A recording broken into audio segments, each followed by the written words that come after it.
여러분, 한때 기독교에는 말이죠, 십자가에서 율법이 폐지되었다고 가르치는 경향들이 참 농후했습니다, 과거에.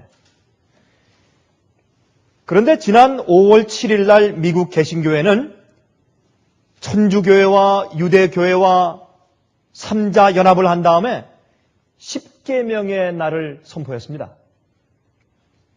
그리고 그 10계명의 날, 그 날에 각 교회마다 또 각 예배 드리기 위해서 모여있는 그룹마다 10계명의 준수의 의무를 강조하고 설교하라고 촉구했으며 또 각 그 기독교 방송국들은 하루 종일 이 10계명을 강조하는 일로 방송들을 내보냈습니다.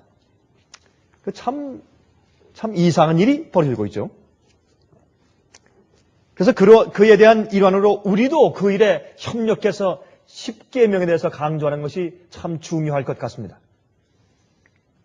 여러분, 이 기독교 안에서 지금 사용되고 있는 단어들 가운데서 말이죠, 우리 이 교회 안에서 지금까지 사람들이 사용하고 있는 그 단어들의 개념들 가운데서 가장 많이 오해되고 있는 개념이 바로 율법주의에 대한 개념입니다. 율법주의.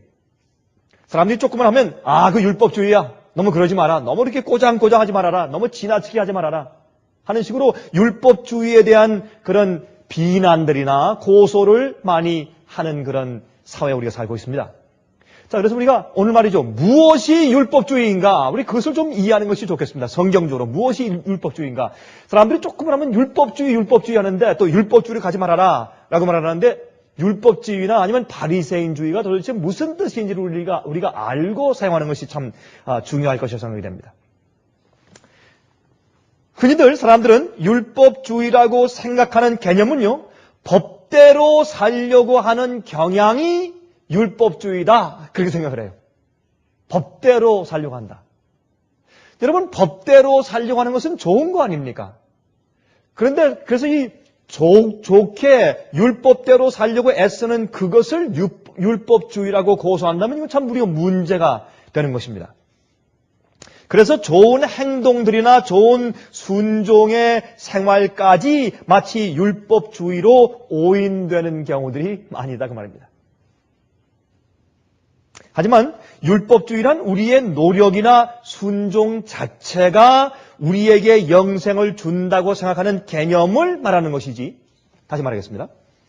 율법주의란요, 우리의 노력이나 우리가 순종해서 하는 행동이나 순종 그 자체가 우리에게 구원과 영생을 준다고 생각하는 그 사상을 말하는 것이지, 훌륭한 노력 자체나 순종을 말하는 것은 아니라 말입니다. 이해하시겠습니까? 율법주의는 그 잘못된 개념이지 순종이나 좋은 행동 자체를 가지고 율법주의다라고 고소하는 것이 아니라 말입니다. 여러분, 그렇다고 해서 의롭게 되는 것이나 영생은 언제나 하나님의 은혜지 우리의 노력을 가지고 얻어지는 것이 분명히 아니죠. 구원은 값없이 우리에게 주어지는 것입니다. 그러므로 율법주의란 잘못된 신조를 말하는 것이지 올바른 행동들이나 철저한 순종 그 자체를 정죄하는 단어가 아니라고 말입니다. 그것을 좀 이해하는 것이 참 중요할 것 같습니다. 그래서 의의 행동들과 순종은 하나님께서 반드시 요구하시는 조건들입니다. 우리가 의의 행동과 순종 때문에 구원받는 것은 아니나 의롭게 되고 구원받은 자에게 의로운 행동과 의의 삶을 사는 열매가 없는 것은 그의 구원이 가짜란 말입니다. 그래서 이 두 가지는 서로 떼어놓을래야 떼어놓을 수 없는 것인 것을 우리가 알아야 할 것입니다. 그러므로 율법주의란 누가 어떻게 행하느냐에 있는 것이 아니고, 다시요, 율법주의란 누가 어떻게 무엇을 행하고 사느냐에 있는 것이 아니라 율법주의란 그렇게 행하는 사람의 동기에 달려 있습니다. 어떤 동기를 가지고 그렇게 살고 행하느냐, 거기에 달려 있는 것입니다. 율법주의란. 그래서 율법주의란 올바른 행위를 잘못된 동기를 가지고 행하는 것이 율법주의입니다. 그렇죠? 그러니까 다시 분명하십시다.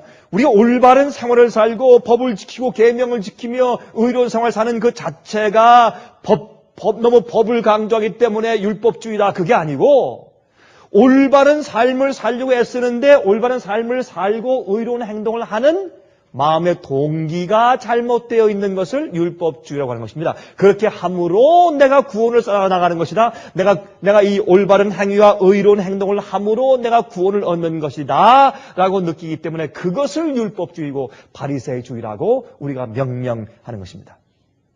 그래서 요한복음 14장에 있는 말씀을 좀 펴서보십시다. 자, 요한복음 14장 15절을 먼저 보십시다. 요한복음 14장 15절. 너희가 나를 사랑하면 나의 계명을 좋아할 것이라 그랬습니까? 지키리라. 이거는 여두리가 없는 분명한 명령이요. 너희가 나를 사랑하면 내 계명을 지킬 것이라. 10계명은 말이죠. 하나님께서 사실은 이렇게 하지 말아라, 저렇게 하지 말아라, 이렇게 해라 라는 말씀을 말씀하신 것이지만은 그러나 그것을 사실 히브리어에 있는 원어에 있는 의미를 좀 더 되살리기 위해서 우리가 좀 의역해서 번역을 한다면 이런 뜻이 되죠. 너희가 나를 사랑하면 다른 신을 내게 두지 않으련만. 너희가 나를 사랑하면 내 이름을 망령되이 일컫지 않을 텐데 너희가 나를 정말 사랑하면 내 이웃에게 거짓 증거하지 않겠지? 너희가 나를 사랑하면 탐내지 않을 것이야. 그런 뜻이 되지 않겠습니까? 그러므로 여기에 예수님께서 그 말씀을 말씀하기를 너희가 나를 사랑하면 나의 계명을 지키리라 그렇게 말씀했습니다. 그리고 21절, 23절, 24절 보십시다. 나의 계명을 가지고 지키는 자라야 나를 사랑하는 자니 나를 사랑하는 자는 내 아버지께 사랑을 받을 것이요 나도 그를 사랑하여 그에게 나를 나타내리라. 또 24절.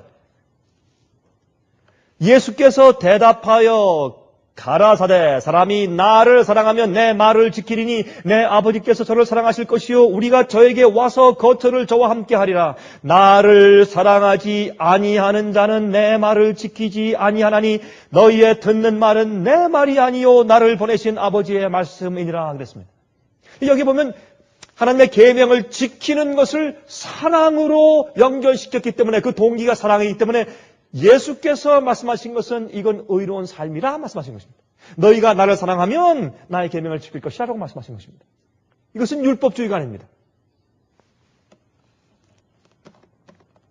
사랑이 우리의 순종을 대치해 주는 것이 아닙니다. 많은 사람들은 사랑이 순종 자체를 대치해 주는 것으로 알아요. 그래서 이 사랑에 대해 생각할 때 사랑을 마음 가운데 있는 어떤 느낌이나 감정 아니면 어떤 자기의 가지고 있는 어떤 개념으로 생각을 합니다. 사랑은 그것이 아니라 성경이 말하는 사랑은 무엇이냐면 사랑은 원칙입니다. 너희가 나 사랑하느냐? 내 계명을 지켜라. 너희가 이웃을 사랑하느냐? 그럼 가늠하지 말아라. 너희가 이웃을 사랑하느냐? 도적질하지 말아라.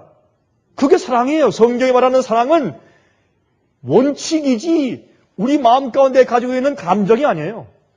물론 감정이 있어야죠. 우리 사람들은 이성과 감정이 합쳐져 있으니까 우리의 품성이라고 하는 것은 우리의 생각과 우리의 감정이 합쳐졌을 때 그것을 우리의 성품이라고 부르니까 말이죠. 그리고 이해합니다만은 그러나 사랑 자체가 오늘날 유행가에서 나오는 그 사랑이 아니란 말입니다. 우리가 아이스크림을 사랑한다. 왜 사랑합니까? 아이스크림이 나를 즐겁게 해주니까 사랑하죠. 맛이 좋고 혀에 닿을 때 짜릿하고 시원하고 달콤하고 물론 그것은 내 속에 들어가서 내 위장에 좋지 않은 결과를 줄지라도 일단은 어떻게 해요? 내 입에 내 감각에 즐거움을 주니까 사랑합니다. 그래서 오늘날 많은 청년들이 사랑할 때 왜 그랬습니까? 야, 참 멋있다. 예쁘다. 미인이다. 참 잘생겼다. 나한테 참 잘해준다. 문을 다 열어주고 참 예모가 있다. 나를 즐겁게 한다. 분명히 앞으로 나한테 잘해줄 것이다. 그게 사랑인 줄 압니다. 아닙니다. 그것은 초콜릿을 사랑하는 것이나 아니면 예쁜 옷을 사랑하는 것이나 아니면 맛있는 반찬을 사랑하는 것과 똑같은 개념의 사랑인 것을 우리가 아는 것입니다. 그러나 성경이 말하는 사랑은 우리가 사랑하면 사랑의 원칙대로 사는 것이 사랑이지 사랑은 느낌이 아니라고 말해요. 사랑은. 또 사랑 이 계명은 어떤 사랑인가? 물론 내 자신을 사랑해야 남도 사랑할 수 있게 되죠. 자기에 대한 자기의 self-esteem, 자기 자신에 대한 어떤 어느 정도의 자기 존중심이 없는 자는 낙심한 생활을 살기 때문에 그 사람은 남을 사랑할지도 모르게 돼요. 물론 자기에 대한 사랑과 존중심도 있어야 되겠지만 성경이 말하는 사랑은 무엇을 강조하냐면 하나님을 온 마음과 뜻과 정성과 목숨과 힘을 다하여 사랑하고 두 번째 내 이웃을 내 몸과 같이 사랑하라. 그것이 사랑이라고 설명을 하는 것입니다. 근데 이것을 많은 그리스도인들이 사랑한다고 하는 것을 마치 감정적인 것으로 생각해서 그 사랑하기만 하면은 내가 저 사람 사랑해. 사랑하니까 내가 이번에 1,000불 도와줬어. 내가 사서 한 번, 두 번밖에 입지 않은 내가 옷을 그 사람한테 주었다. 그러면서 무엇을 안 합니까? 하나님께 대한 의무와 계명을 포함하는 것입니다. 그것은 사랑이 아니라고 말합니다. 여러분 그렇게 남에게 도와주고 자선할 때 어떻게 할 수가 있어요? 그렇게 해서 그가 나를 좋아하도록 만들기 위해서 내 좋은 평판을 만들기 위해서 교회에서 인기를 얻기 위해서 남들에게 좋은 그런 명성을 얻기 위해서 그렇게 할 수도 있기 때문에 그러한 일들은 우리가 얼마든지 할 수 있고 예수를 모르는 사람들도 할 수 있어요. 여러분 빌 게이츠는 어마어마한 돈들을 그가 기부해요. 그렇죠? 물론 그의 재산이 수십억이 돼서 그렇지만 그런 어마어마한 재산들을 그가 기부해요. 여러분 그것이 꼭 하나님께서 말씀하신 성경의 사랑입니까? 아닐 수도 있어요. 그렇게 엄청난 자선사업을 할 때 주님께서 너는 내 마음 가운데 악한 자라고 말씀하실 수도 있다고 말입니다. 자기 위해서 하기 때문에.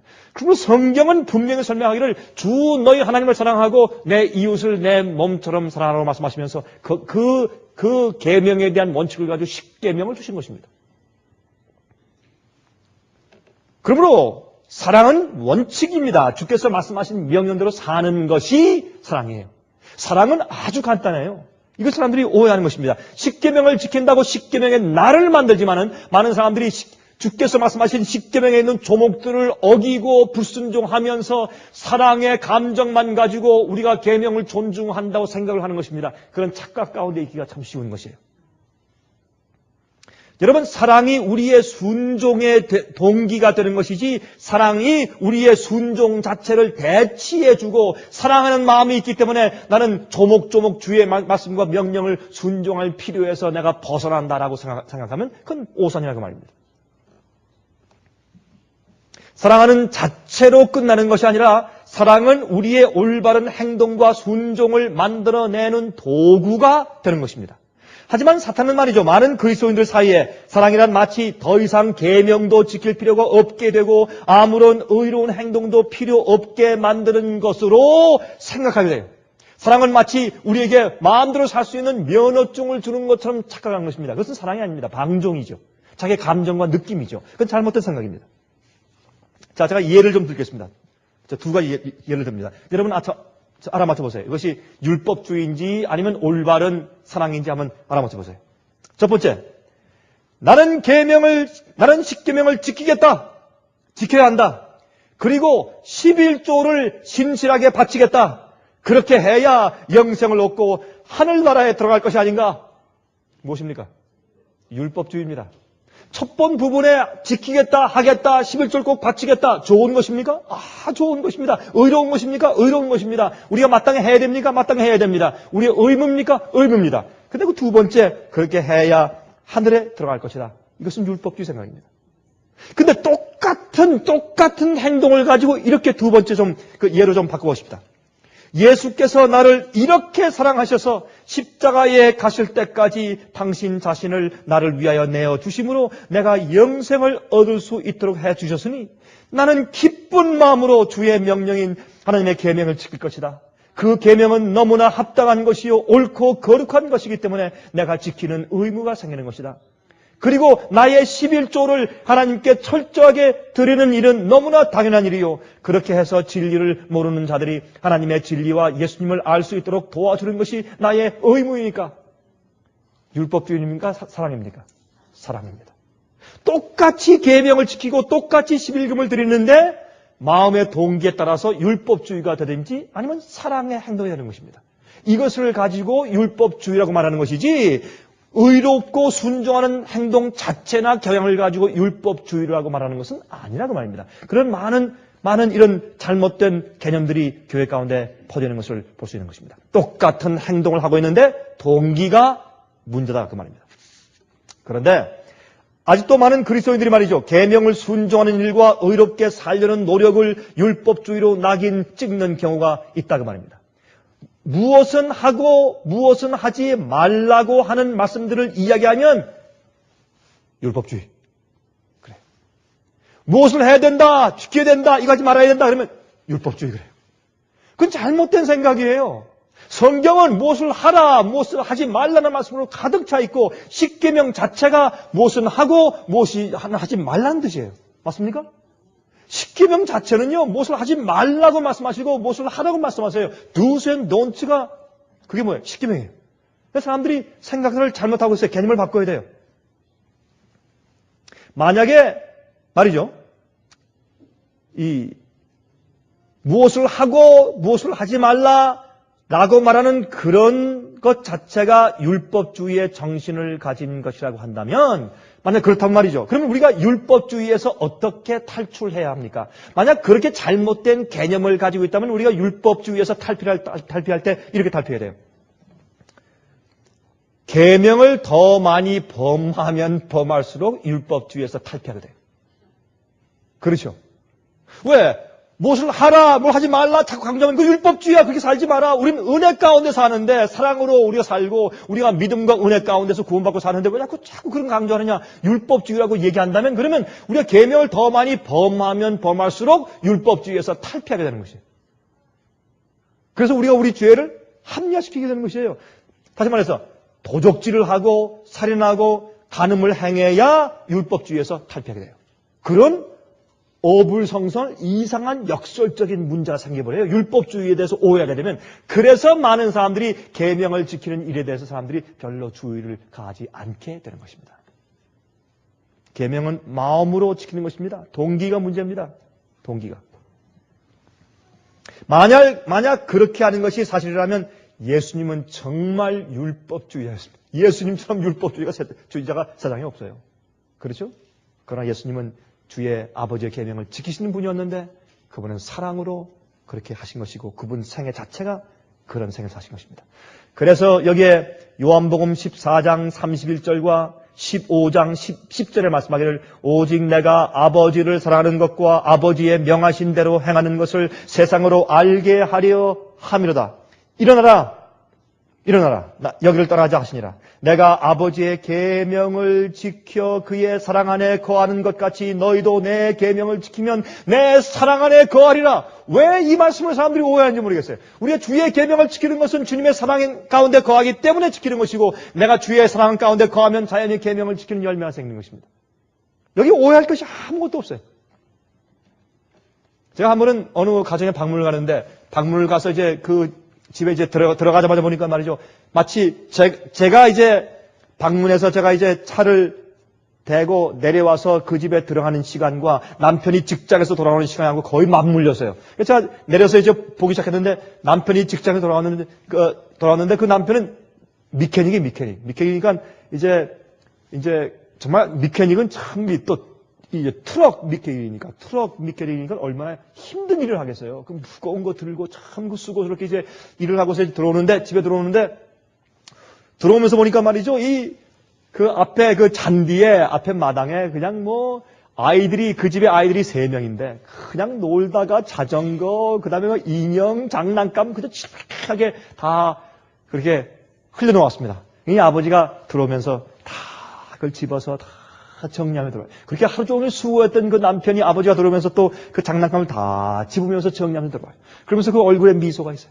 환하게 미소를 지으면서. 그래서 들어왔어요. 저와 함께 목사님 빨리 들어가십시다. 같이 들어가니까 또 들어가자마자 보니까 그 집안의 리빙룸이 똥망이에요. 또 아주 똥망이에요.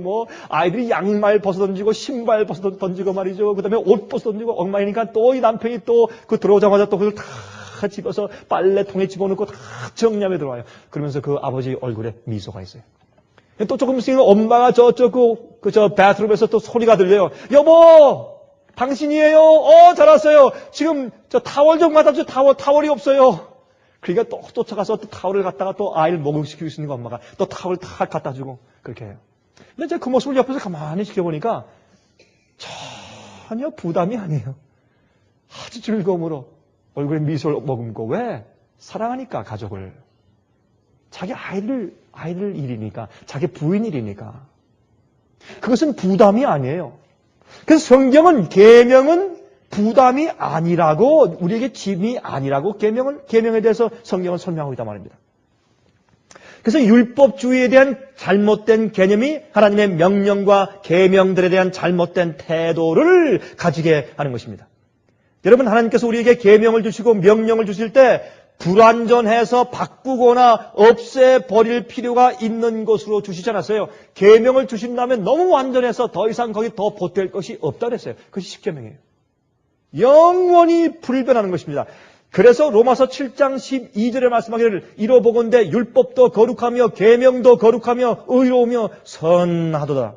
시편 19장 7절 8절 여호와의 율법은 완전하여 영혼을 소성케 하고 여호와의 증거는 확실하여 우둔한 자로 지혜롭게 하며 여호와의 교훈은 정직하여 마음을 기쁘게 하고 여호와의 계명은 순결하여 눈을 밝게 하도다.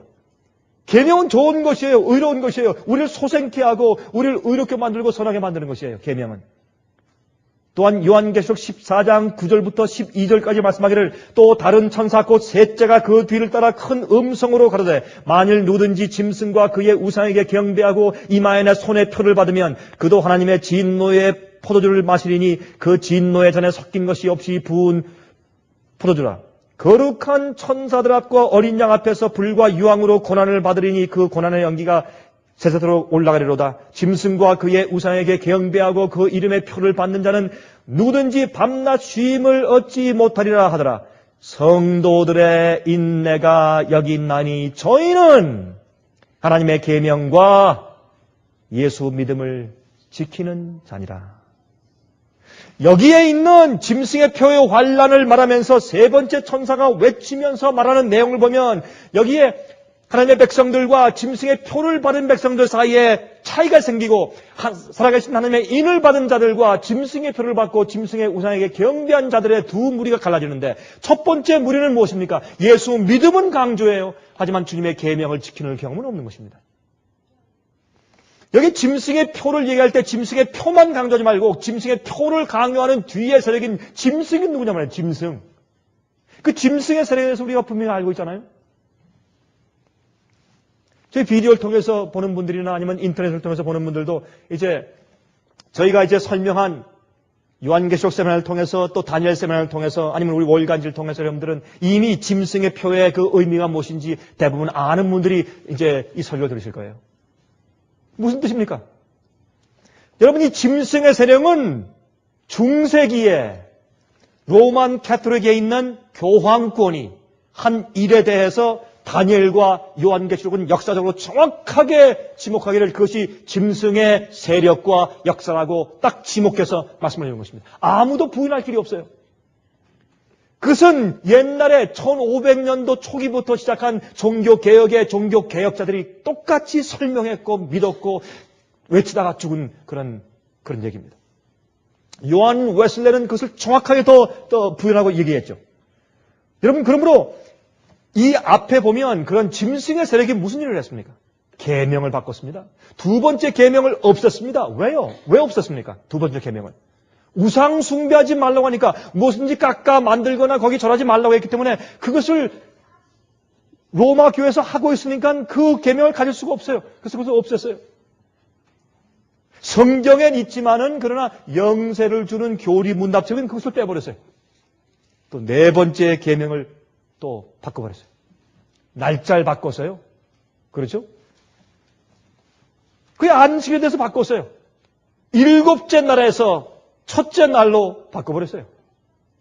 여러분 분명히 성경에 말씀하기를 여러분 누가복음 23장과 24장을 읽어보시면 어떻게 되겠습니까? 예수님께서 안식 후 첫날 부활하셨어요. 그런데 성경엔 말이죠. 성령에 분명히 말씀했는데도 짐승의 세력은 어떻게 했다? 부활하신 그날, 안식 후 첫날을 예배드리는 날로 만들기로 바꿨습니다. 그러면서 로마 교회에서 지금 어떤 책을 쓰고 있습니까? The Challenge of the Rome, 그런 책자가 있어요. 로마의 도전. 로마 교회가 개신교 우리들에게 도전해와요. 뭐라고 도전합니까? 당신들은 성경만으로 솔라 스크립tura 그렇게 해서 종교 개혁에서 나갔는데 다시 돌아오시지. 그러지 말고. 아니, 당신들이 성경만 그렇게 강조한다면 어떻게 당신들이 도무지 성경에도 없는, 당신들이 예배 드릴 때 왜 성경에도 없는 날짜 가서 예배를 드립니까? 그것은 로마가 하나님의 권위를 가지고 바꿔놓은 것 아닙니까? 하나님께서 그런 권위를 주신 적이 없지만 그렇게 생각하는 것이죠. 그러므로 당신들은 성경대로 하는 사람들이 아니에요. 그렇게 도전하고 있지 않습니까? 그러면 여기에 있는 이 짐승의 표에 대한 얘기를 보면 앞에 있는 사람들은 예수 믿어요. 예수의 믿음을 강조하고 예수님의 돌아가신 것 십자가를 강조해요. 물론 개신교회와 구교의 차이는 구교는 십자가에 예수님의 시체가 아직도 걸려 있어요. 그러나 개신교회는 십자가에 예수님의 시체가 없어요. 그거 차이가 있지만 다 십자가를 믿고 다 예수님에 대한 믿음을 강조하고 구원을 강조하고 영성을 강조하고 도덕적이고 윤리적인 면을 강조하지만은 무엇을 부인해요? 하나님께서 말씀하신 십계명의 참된 그 명령들과 정신을 부인해요. 그것을 무엇으로 대체합니까? 우린 주님 사랑합니다. 인간 사랑합니다. 하는 사랑의 감정으로 대체하는 것입니다. 사랑에 대한 감정을 주께서 말씀하신 명령 하나하나 하지 말고 하라는 말씀들을 그 자체들을 대치하는 것은 아니라 그 말입니다. 이것은 우리가 이 십계명의 날을 우리가 즈음해서 우리가 정말 이해해야 할 굉장히 중요한 이슈입니다. 중요한 우리의 이해입니다. 아마 지금 이 설교 듣고 있는 분들 가운데서 아마 침례교인들도 있고 장로교인들도 있고 성결교인들도 계시고 또 천주교인들도 계시고 그렇죠? 또 오순절 교회, 순복음교회 여러 교인들이 계실 거예요. 어떤 분들은 저한테 이메일을 보내고 어떤 분들은 편지를 보내고 어떤 분들은 직접 저에게 이제 전화하신 분들도 있는데 여러 가지 질문들을 해오는데 제가 참 이제 어떤 때는 이제 묻습니다. 전화하면서 그러면 집사님은 장로님은 지금 현재 다니시는 현재 교회가 어느 교회십니까? 그러면 저한테 이제 저는 지금 어느 교회를 다니고 있습니다라고 이제 말씀들을 하시는데 보면 참 정말 여러 각종 어떤 때는 제가 알긴 알지만 별로 들어보지 못한 그런 교파를 말씀하시는 분도 있어요. 여러 각종 교파 있는 분도 있어요. 그러나 하나님은 한 분이시고 주께서 말씀하신 계명도 하나고 모든 것이 하나고 성경도 하나고 주도 하나고 믿음도 하나고 근데 왜 가르침이 다르고 믿음이 다르냐 말이에요. 그래서 마지막 시대에 어떻게 해요? 진리대로 온전한 종교 개혁을 이루어야 하는 것입니다. 그러므로 마지막 시대에 참된 성도는 짐승의 표를 받지 않고 그 우상에게 경배하지 않은 사람들의 특징은 뭐냐면 그들은 두 가지 특징이 있는데 그들은 예수의 믿음을 가지고 있을 뿐만 아니라 그들은 하나님의 계명을 지키는 사람들이다. 그렇게 말씀하고 있어요. 미국에 있는 기독교회가 제임스 답슨 박사과 T.D. 제이기입니까? 팻 로버슨 아주 유수한 그 많은 목사님들 그런 분들이 또 케네디 목사님 같은 분들 많은 분들이 또 모든 미국에 있는 기독교 방송국들이 연합해서 십계명을 이젠 지켜야 된다고 호소하면서 십계명의 날을 선포한 즈음에 우리가 정말 십계명의 정신이 무엇이며 우리가 어떻게 하는 것이 십계명을 지키는 마지막 성도인 것을 우리가 이해하고 얘기하는 것은 얼마나 중요한 얘기겠습니까? 하나님께서 계명을 주실 때 무엇은 하고 무엇은 하지 말아야 할 규칙을 주셨습니까? 물론입니다. 그것은 우리 죄와 멸망에서 보호하시기 위해서 주신 것입니다. 우리 속에 죄를 보여주시기 위해서 계명은 그러므로 계명을 볼 때 우리 마음 가운데 내 마음 가운데 뭔가 좀 문제가 있구나, 무엇이 잘못되어 있구나 보는 거울이에요. 계명은 우리가 하늘 가기 위해서 나아갈 때 우리를 방해하는 방해물들이 아니고, 계명은 우리를 죄와 멸망에서 보호해주고 우리 속에 어떤 죄의 동기가 숨어있는 줄 보여주는 거울이요 보호벽입니다. 그것은 좋은 것이에요. 계명에 대한 오해들이 많이 있는 것입니다. 그리스도인들은 하나님의 계명을 지키는 사람들입니다. 그러나 그 계명들이 우리들에게 구원을 주는 것은 아니에요. 구원은 예수께서 주시는 것입니다. 그러나 순종은 은혜로 구원받은 그리스도인들에게 반드시 나타나야 하는 열매인 것입니다.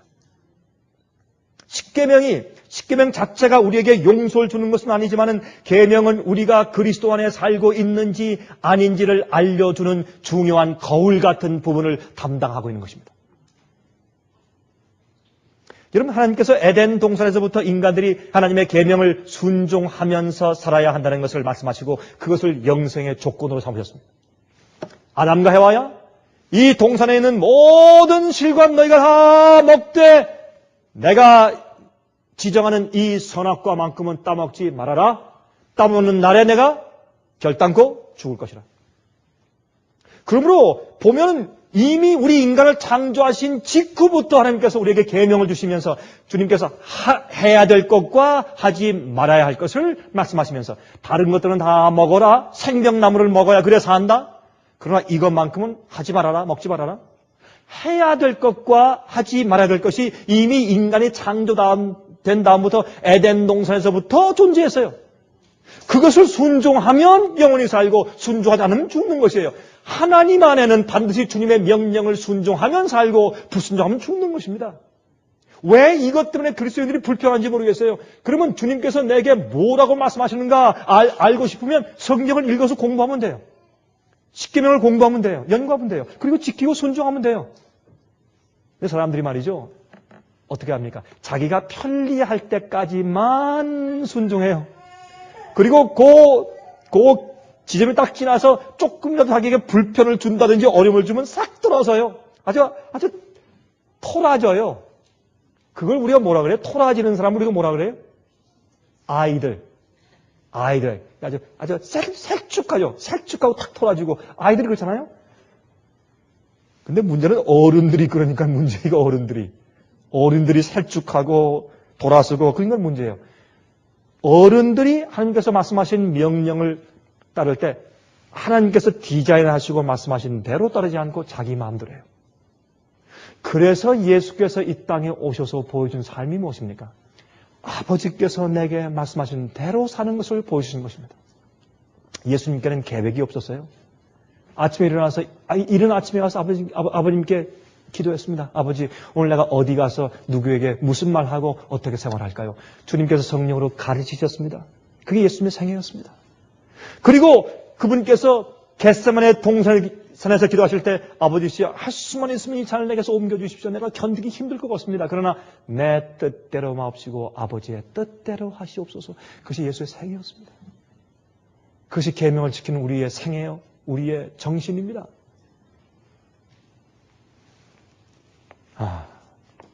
이렇게 영생의 조건으로 주셨는데 이것을 가지고 사람들은 율법주의다 그래요. 우리가 은혜로 믿음으로 구원받았는데 왜 또 조건을 세우느냐 그래요. 아니에요. 그래서 요한 웨슬레를 영국에 있는 옛날 초기 장로교회가 요한 웨슬레를 발로 차서 출교시켜 내보냈어요. 출교당에 내쫓김 당했어요. 그래서 감리교회를 세웠어요.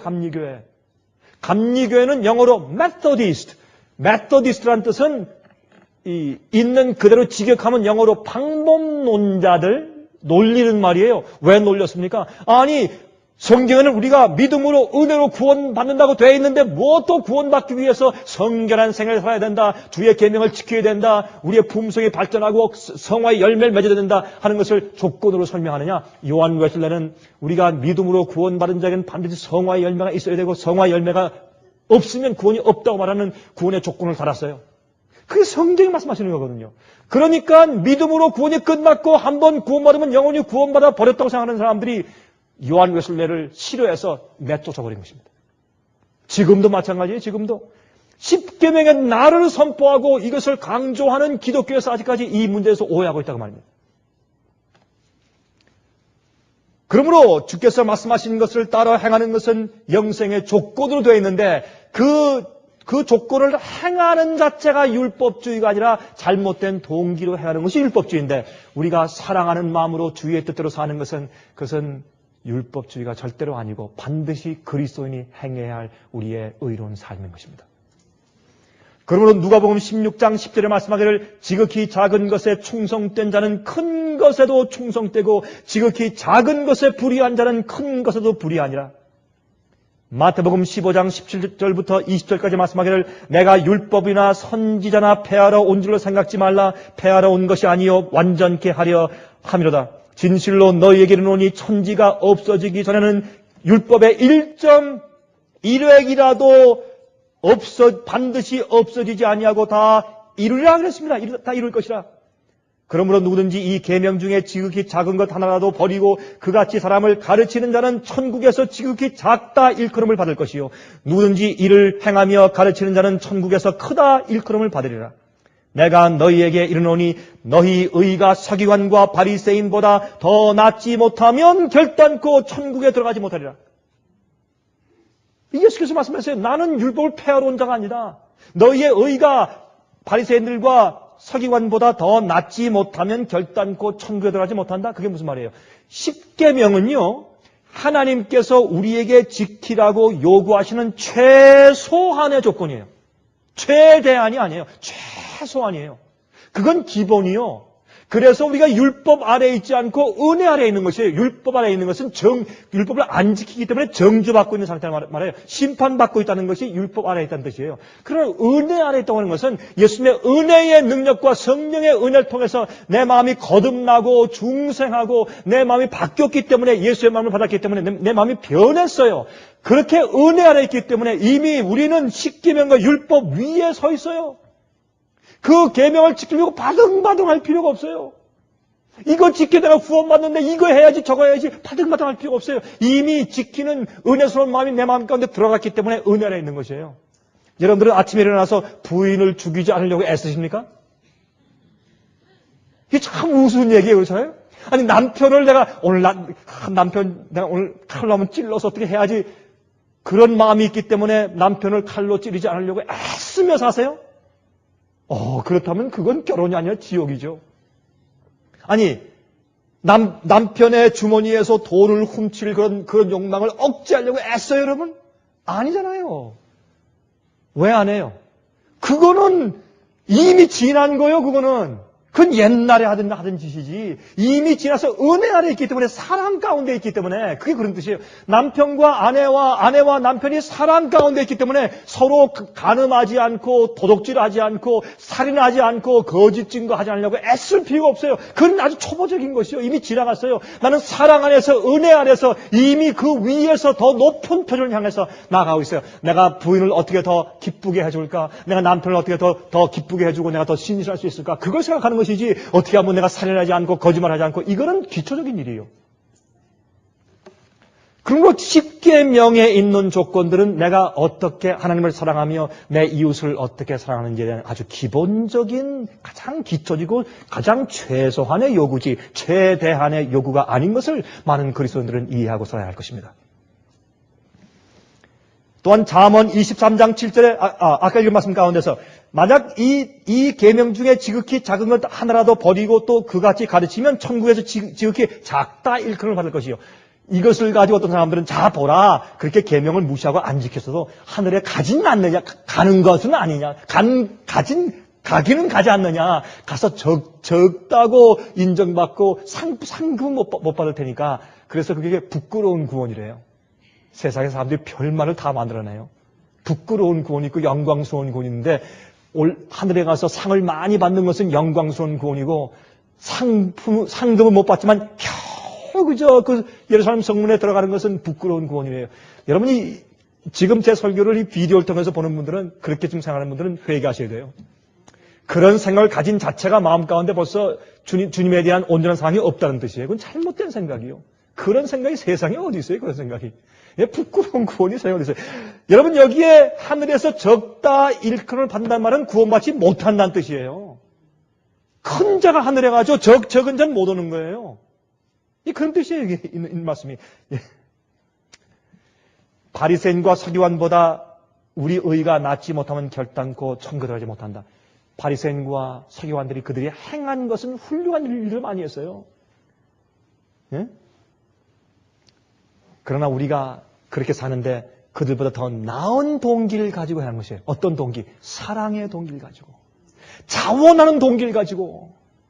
그래서 그들의 의보다 우리의 의가 나아야 돼요. 높아야 돼요. 사랑은 어떤 인간의 느낌이나 규격이 없는 너그러움으로 생각하는 것은 오해예요. 사랑은 그저 너그러운 생각, 인간의 느낌, 그렇게 이해하는 것은 잘못된 것이에요. 그런 생각을 가지고 결혼하기 때문에 많은 사람들이 결혼 생활에 문제를 봉착하는 것입니다.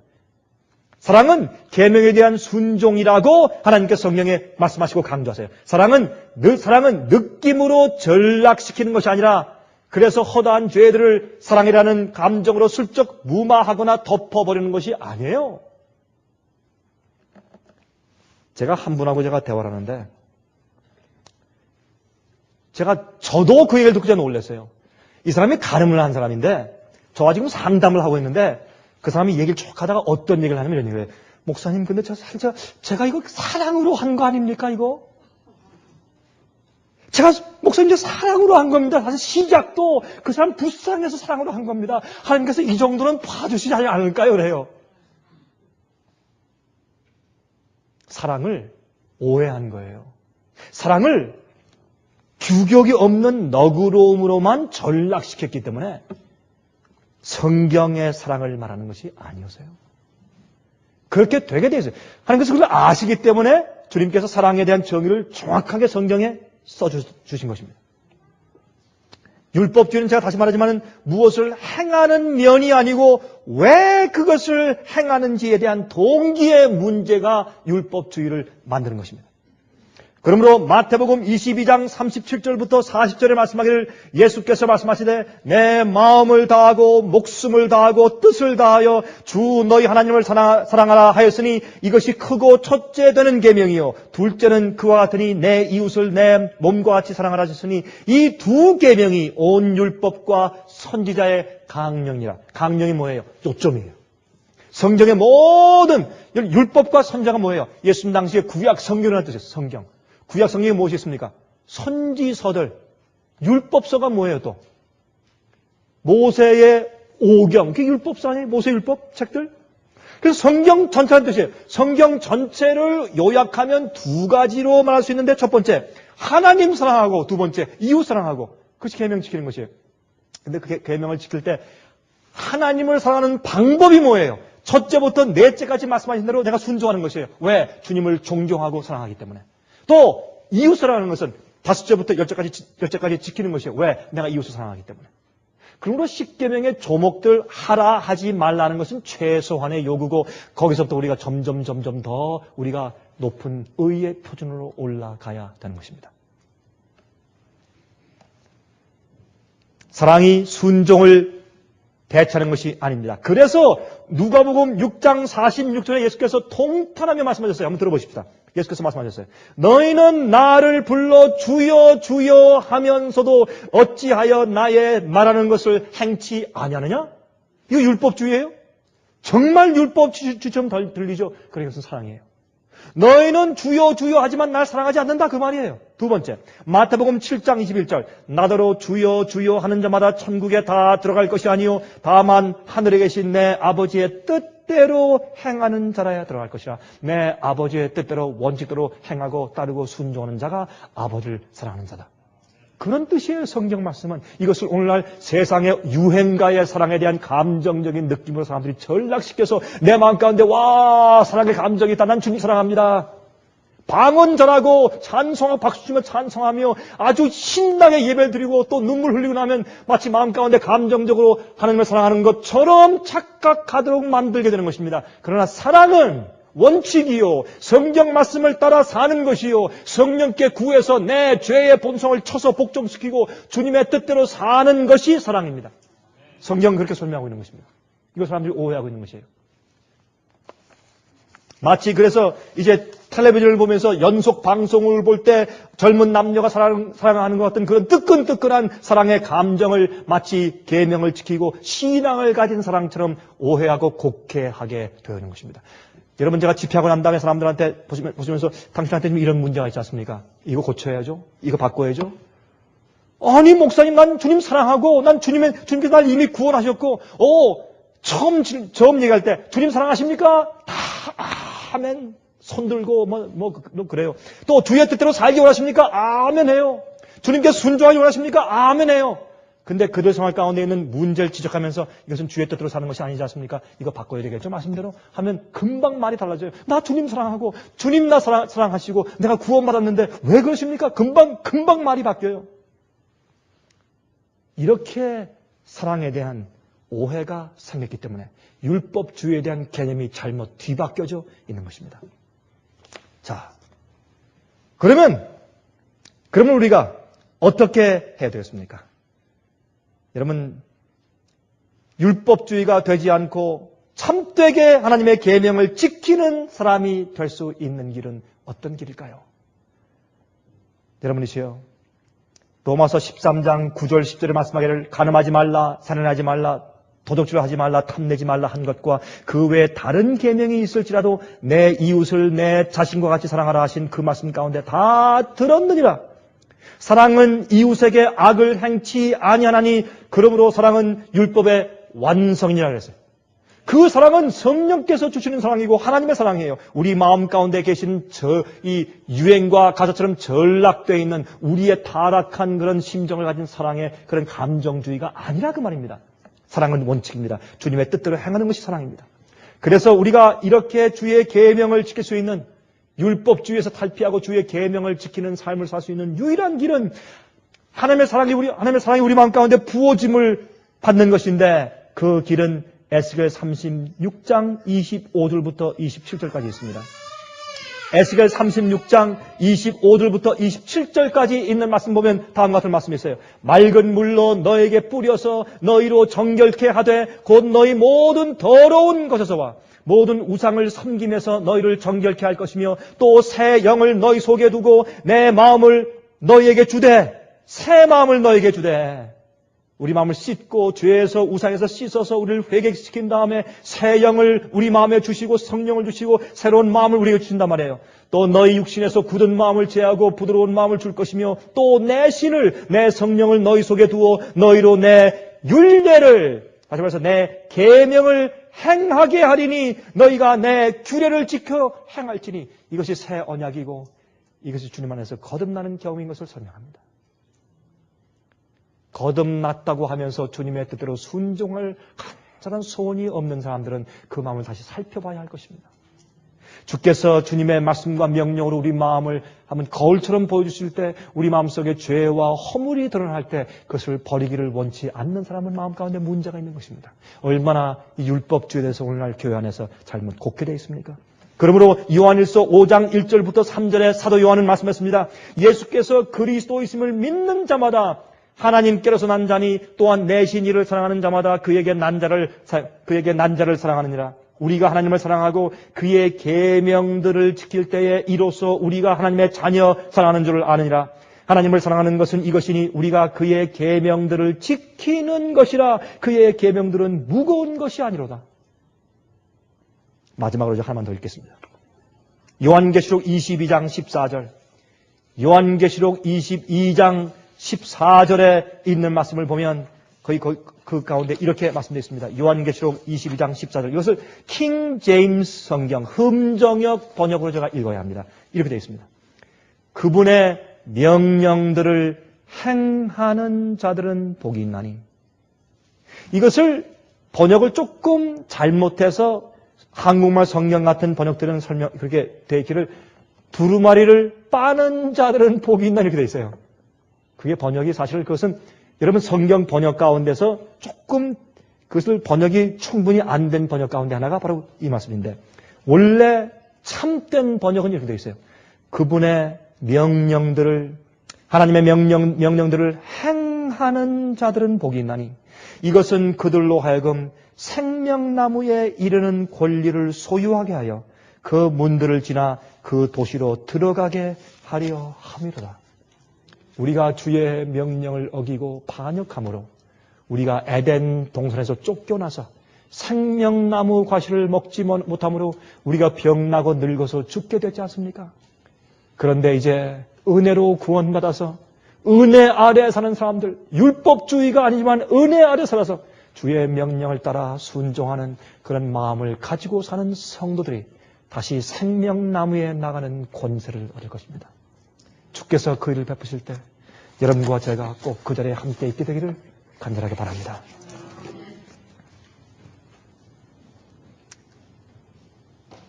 그 품성 자체가 사랑으로 충만하신 하늘에 계신 우리 아버지 하나님, 우리 마음속에 혹시 율법주의의 정신들이 있으면 해결해 주시옵소서.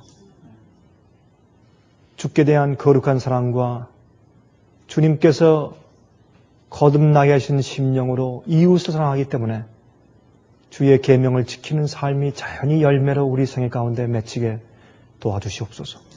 잘못된 동기를 갖지 않게 도와주시며 주님이시여 주님과 함께 동행하고 우리가 주님 안에 있고 주께서 우리 마음 가운데 계시기 때문에 의로운 삶의 열매가 우리 생활 가운데 충만하게 해주시옵소서. 주여, 참으로 계명에 대한 중요한 또 올바른 인식이 주의 몸된 교회들에게 들어가 사람들이 이 문제에 대해서 오해하거나 곡해하지 않게 축복해 주시고 정말 진실된 동기를 가지고 사는 주의 참된 백성들에게 진리로 나아가게 주의 성령으로 인도하여 주시옵소서. 추수 때까지 인도해 주시옵소서. 예수 그리스도의 거룩하신 이름을 의지해서 간절하게 기도합니다. 아멘. 은혜 많이 받으셨습니까? 지금까지 들으신 이 생예빛 예배설교는 간절한 마음으로 진리를 찾는 분들과 정직한 양심으로 말씀을 받아들이고 언제나 진실이 무엇인지를 생각하는 그리스도인들을 위한 말씀입니다. 주변 가족들이나 친지들 중에 말씀을 사모하고 순결한 신앙을 갖기 소원하는 분들이 계시면 생예빛 예배설교 테이프를 소개해 주시기 바랍니다. 매주 원하시는 분들의 가정으로 직접 배달되는 생예빛 예배설교는 개인의 신앙 부흥이나 소규모 그룹 예배를 위하여 비디오와 오디오 테이프, DVD, CD로 제작되었습니다. 생예빛 예배설교 테이프를 원하시는 분들은 1-877-704-1004번으로 전화하여 주시기 바랍니다. 생예빛은 각종 미디어, 즉 출판물, 텔레비전, 비디오, 오디오 카세트 테이프, DVD, CD, 그리고 웹사이트를 통하여 복음을 전하는 미디어 선교 기관입니다. 생예빛에서 이루어지는 선교 사업을 크게 5가지로 나누어 소개하면 다음과 같습니다. 첫째로 생예빛은 가정과 건강과 참된 신앙을 소개하는 월간지 살아남는 이들을 매달 발간하고 있습니다. 가정과 건강 문제뿐만 아니라 참된 신앙과 성경에 나타나 있는 중요한 진리들에 대하여 매달 깊이 있게 다루는 최고의 신앙지입니다. 둘째로 생예빛은 미국의 주요 도시에서 텔레비전 선교 방송을 하고 있습니다. 많은 분들은 생예빛 선교 방송을 통하여 복음을 발견하고 새로운 생애를 살아가고 있습니다. 셋째로 생예빛에서는 우편 통신을 통하여 평신도들의 성경 연구를 도와드리는 성경통신학교를 운영하고 있습니다. 성경에 나타나 있는 중요한 문제들에 대하여 체계 있게 공부하기를 원하시는 분들은 성경 연구 단기 코스와 계시록을 통한 성경 교리 연구, 또한 요한계시록 연구 과목을 신청하시기 바랍니다. 교재 및 모든 비용이 무료인 생예빛 성경 연구 과정을 통하여 복음과 예언 문제를 가장 쉽고 체계 있게 공부하시기 바랍니다. 넷째로 생예빛은 예언 연구를 위하여 특별하게 제작된 비디오 시리즈를 나누어 드리고 있습니다. 성경 구약과 신약의 대표적 예언서인 다니엘서와 요한계시록을 처음부터 마지막까지 자세하게 해설해드리는 예언 연구 비디오 시리즈를 통하여 많은 분들이 성경과 미래에 대한 새로운 시야를 가지고 살아가게 되었습니다. 마지막 시대의 복음과 비밀이 담겨져 있는 다니엘과 요한계시록 비디오 시리즈를 신청하셔서 새로운 영적 부흥을 체험하시기 바랍니다. 다섯째로 생애의 빛은 생애의 빛 원장이신 강병국 목사님의 예배 설교가 담겨져 있는 비디오와 오디오 테이프, DVD나 CD를 원하는 모든 그리스도인들에게 나누어 드리고 있습니다. 매주 생애의 빛 예배 설교 테이프를 받기 원하시는 분들은 생애의 빛으로 연락하여 신청하여 주시기 바랍니다. 끝으로 생애의 빛 선교 사업에 대해서 좀 더 자세하게 알기 원하시는 분들은 웹사이트